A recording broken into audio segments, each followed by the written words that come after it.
పూజ గదంతా శుభ్రపరచుకొని విగ్రహాలు తెల్లగా తలతలలాడేటట్టు చక్కగా తోముకొని చక్కగా చందనము కుంకుమ బొట్లతో అలంకరించుకొని తర్వాత మనం దీపారాధన చేసి మంగళహారతిస్తే ఆ ప్రశాంతతే వేరుగా ఉంటుందండి.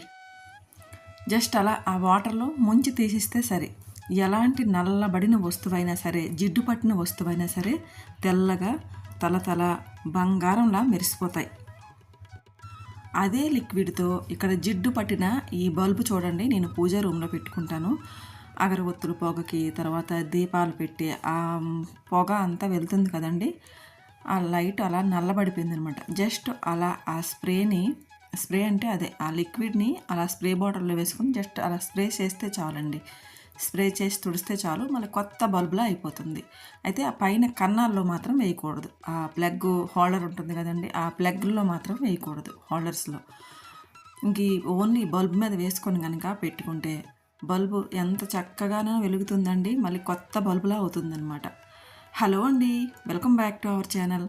నేను ఇక్కడ ఈరోజు పండగ కోసమని నా పూజ గదిని డీప్ క్లీనింగ్ చేస్తూ, అలాగే నా విగ్రహాలని చక్కగా తోముకుంటూ ఆ తోమే లిక్విడ్ని మళ్ళీ కొత్తగా ఒకసారి మీకు పరిచయం చేస్తూ నా పండగ పూజా రూమ్ డీప్ క్లీనింగ్ని చూపిస్తానండి. మీరందరూ పండగ కోసమని క్లీనింగ్లన్నీ అయిపోయాయండి. నేనైతే ఇల్లంతా క్లీన్ చేసిన తర్వాత ఆఖరుగా ఈ పూజా రూమ్ని అయితే క్లీన్ చేస్తున్నానండి. చక్కగా ఇప్పుడైతే మూలను పెట్టే ఆ వాటర్ ఉంటుంది కదండి చెంబుతో, ఆ చెంబులో ఉన్న వాటర్ని నేను మొక్కలకు వేస్తున్నానండి. ప్రతిరోజు ఇదే పని చేస్తాను. ఎవరైనా ఇలాగే చేస్తారనుకోండి, నేను ఎలా చేస్తున్నానో చూపిస్తున్నానండి. ఎందుకంటే ఆ నీటిలో నదులని ఆవాహనం చేస్తాం ప్రతిరోజు కూడా. ఆ నీటితోనే మనము దేవతామూర్తుల్ని సంప్రోక్షణ చేస్తామన్నమాట. అంత పవిత్రమైన జలాలను సింక్లో వేసేయకుండా ఇలా మొక్కలకు వేస్తే మంచిదని నేనైతే అనుకుంటాను. ఇక్కడైతే ఇంకా విగ్రహాలన్నింటి కోసం కొంచెం గోరువెచ్చగా ఉండే వాటర్ తీసుకున్నానండి. ఆ వాటర్లో కొంచెం నిమ్మప్పు అయితే వేస్తాను. ఎందుకంటే జిడ్డుగా ఉంటాయి కదా, జిడ్డుగా తర్వాత కొంచెం నల్లబడిపోయి ఉంటాయి నావన్నీ ఇత్తడి విగ్రహాలు కాబట్టి. దాంట్లో కొంచెం పసుపు కూడా వేసుకున్నానండి. ఈసారి పెద్దగా ఇంగ్రీడియంట్స్ ఏమీ వేసుకోలేదు, జస్ట్ లెమన్ సాల్ట్, కొంచెం పసుపు, తర్వాత విమ్ లిక్విడ్, అంతేనండి. ఈ మూడింటి కలయికతోనే ఈసారి మెరిపించేసాను అనమాట విగ్రహాలని, తర్వాత పూజా సామాన్లని. అసలు అన్నీ బాగానే ఉన్నాయండి. ఎప్పటికప్పుడు నేను అభిషేకం చేస్తూ క్లీన్ చేస్తూనే ఉంటాను. కానీ పండగ కదా అలాగే ఉంచడం నాకు నచ్చలేదన్నమాట. ఈ వాటర్తో మనం ఏమైనా క్లీన్ చేసుకోవచ్చండి, చక్కగా వదిలేస్తుంది. ఇక్కడ నేను కొంచెం ఎందుకు ఆ స్ప్రే బాటిల్లో తీసుకున్నానంటే, పూజ గది డీప్ క్లీనింగ్ చేస్తాను కదండి, కొంచెం జిడ్డు పట్టేసి ఉంటాయి కదా, దానికోసం అని చెప్పేసి కొంచెం వాటర్ స్ప్రే బాటిల్లో తీసుకున్నాను. ఇంకా మిగతా వాటర్లో నేను చక్కగా ఇలా దేవతామూర్తులన్నింటినీ వేస్తున్నాను అనమాట. వేసి కొద్దిసేపు అలా తీస్తే చాలండి, మనకి ఎక్కువ రుద్దాల్సిన పని లేదు, తోమాల్సిన అవసరము లేదనమాట. మళ్ళీ చాలామంది అలా విగ్రహాలు వేసేసావు, ఇలా విగ్రహాలు వేసేసావు అని కామెంట్లు పెట్టకండి ప్లీజ్. ఎందుకంటే ఇంతకుముందు ఒకసారి పెడితే విగ్రహాలను అలా వేసేసావు, ఇలా వేసేసావు అంటారండి. మరి మీరైతే ఎలా వేస్తారో నాకు అర్థమవుతుంది, కానీ మనం ఇలా వేస్తేనే మరి చింతపండులోనైనా మనం తోమాలి. ఆ చింతపండు లాంటిదేనండి, సిట్రిక్ యాసిడే. మనకి లెమన్ సాల్ట్ అంటే అదేమి పెద్ద కెమికల్ ఏమీ కాదండి, మనం చేతితో పట్టుకునేది, కడుపుకు తినేదేనండి. అసలు పులిహోర లాంటిలో కూడా వేస్తారు సిట్రిక్ యాసిడ్, లెమన్ సాల్ట్ అంటే. అదేమీ మనం తినకూడని కెమికల్ ఏమీ కాదండి, మన ఎడిబుల్దేనండి. ఎడిబుల్ సిట్రిక్ యాసిడే లెమన్ సాల్ట్ అంటే. చాలామందికి తెలియక అలా పెట్టారు, కానీ అలా కాదండి. ఏదైనా చేస్తాము అని అంటే అంతా ఎలా పడితే అలా ఎలా చేసేస్తామండి దేవతామూర్తుల్ని, అన్నీ తెలుసుకునే కదా చేస్తాము. కింద సరే అయితే అస్సలు తట్టుకోలేకపోయాం, అలా వేసావు ఇలా వేసావు తెగ కామెంట్లు వచ్చేయండి.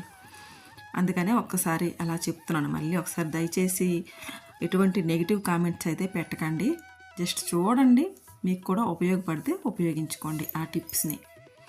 ఇక కాసేపు అలా నానబెట్టేసి విగ్రహం దేవతామూర్తుల్ని అలా వాటర్లో, తర్వాత నేను ఇక్కడ అక్కడ ఉన్న కిందనున్న పేపర్స్ అన్నీ తీసేసి బయట వైపు మాకు ఓన్లీ చెట్లే ఉంటాయండి, అవతల వైపు అలా పడేసాను అనమాట. అది అలా మొక్కల్లో కలిసిపోతాయి, దాన్ని డస్ట్బిన్లో వేయడం నాకు ఇష్టం లేదనమాట. తర్వాత ఇంకా ఆ స్ప్రేతో ఒకసారి అలాగా స్ప్రే చేసేస్తాను ఆ లిక్విడ్ని.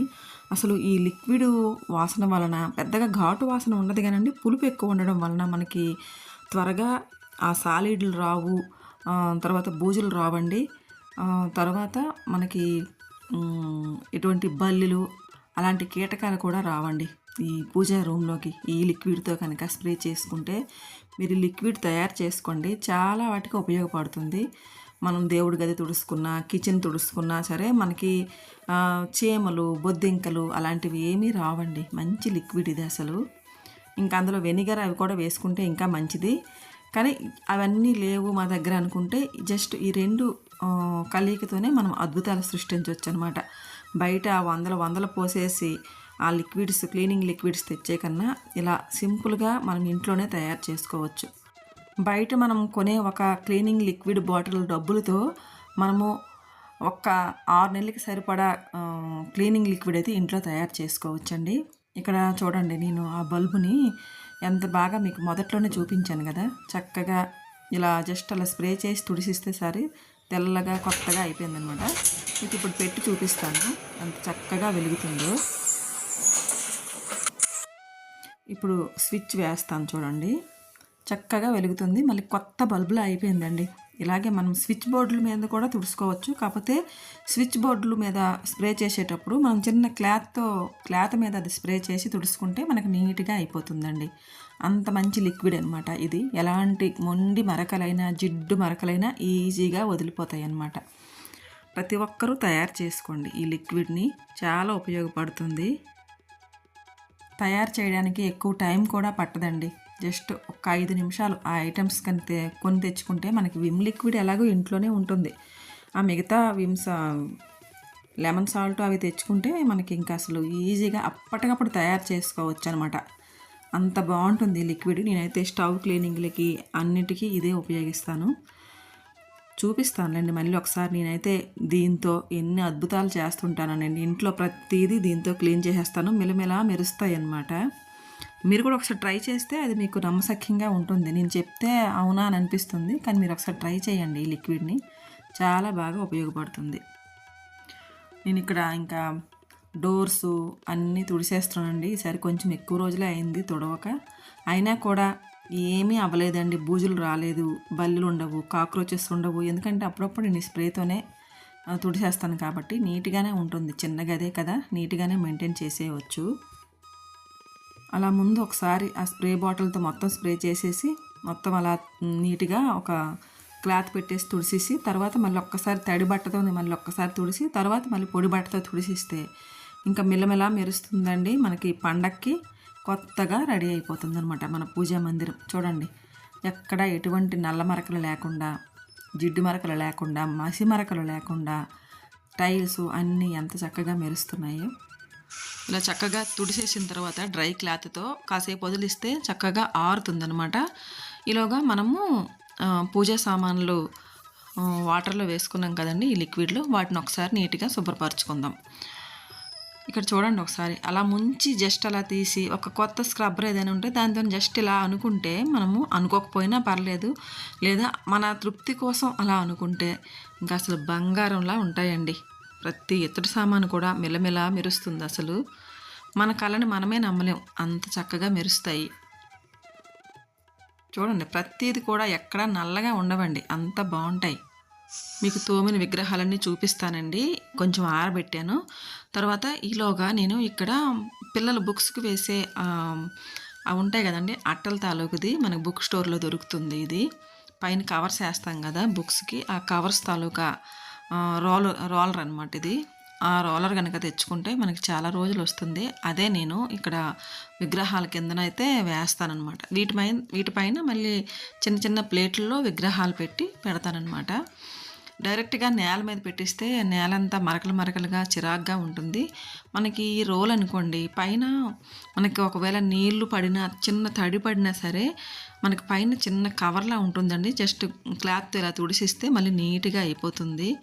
ఇది మెయింటెనెన్స్ కూడా చాలా బాగుంటుందని నేను ఎప్పుడూ ఈ కవర్సే వేస్తాను. పిల్లల బుక్స్కి వేసుకునే ఈ కవర్స్ని తీసుకొస్తాను అనమాట. ఒక్క రోల్ కనుక తీస్తే చాలా రోజులు వస్తుంది మనకి. అలా ఎంత కావాలో అంత అలా జస్ట్ అలా రూల్తోనే ఇలా కొలత తీసుకొని తర్వాత కత్తిరితో నీట్గా కట్ చేసుకుంటాను అనమాట. కట్ చేసుకొని నీట్గా అలా వేసేస్తాను. ఎప్పుడు డీప్ క్లీన్ చేసినా ఇలాగే చేసేస్తానండి, ఈజీగానే, పెద్దగా టైం పట్టదు. అదిగోండి చూడండి, నీట్గా అలా వేసాను అనమాట. వేసాం కాబట్టి ఇప్పుడు మనకి ఏది పడినా ఇలా జస్ట్ మనం ఒక క్లాత్తో తుడిపిస్తే సరే.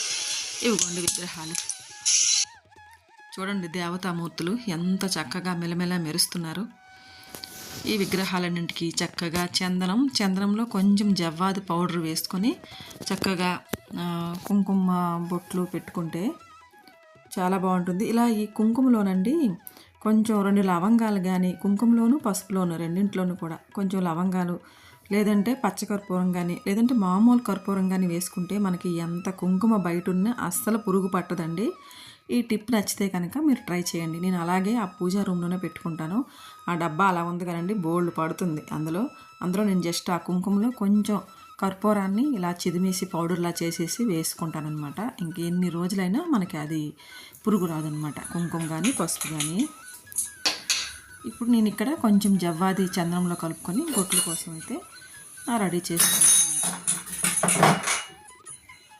పండక్కి ఇల్లంతా క్లీన్ చేసుకొని, దేవుడి గది క్లీన్ చేసుకోకపోతే మాత్రం ఏదో వెల్తిగా ఉంటుంది కదండి. ఎప్పుడు పడితే అప్పుడు క్లీన్ చేసుకున్నా సరే సంక్రాంతికి ఇంకొకసారి నీట్గా చేసుకుంటే, విగ్రహాలన్నీ తోముకుంటే ఇంకా మనకి మన క్లీనింగ్ అంతా ఫుల్ఫిల్ అయినట్టుగా ఉంటుంది అనమాట.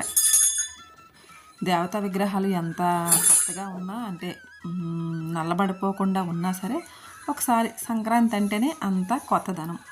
ఇక మరి విగ్రహాలను ఎందుకండి పాతగా ఉంచడం. ఇక నేనైతే దేవుళ్ళకి కూడా కొత్త బట్టలు కట్టాలి సంక్రాంతి కదా అని నా దగ్గర ఉన్న ఈ క్లాతులను అయితే తీసుకొని ఏ విగ్రహానికి ఏది కట్టాలో ఇంకా డిసైడ్ అయితే అవ్వలేదు. అప్పటికప్పుడు అలాగే డిసైడ్ అయ్యి కట్టేస్తానండి. మనమేనా కొత్త బట్టలు దేవుడికి కూడా కడదాం మన శక్తి మేర అని చెప్పేసి నేనైతే ఇలాగా నా దగ్గర ఉన్న క్లాతులని అలా తీసుకున్నాను అనమాట. కొత్త బట్టలు కొన్నింటికే అవుతుందండి, కొంచెం మరి చిన్న చిన్న విగ్రహాలకైతే కట్టలేం. వెంకటరమణ స్వామికి అయితే చక్కగా నేను ఒక పంచిలాగా కడుతున్నాను అనమాట. ఇక్కడ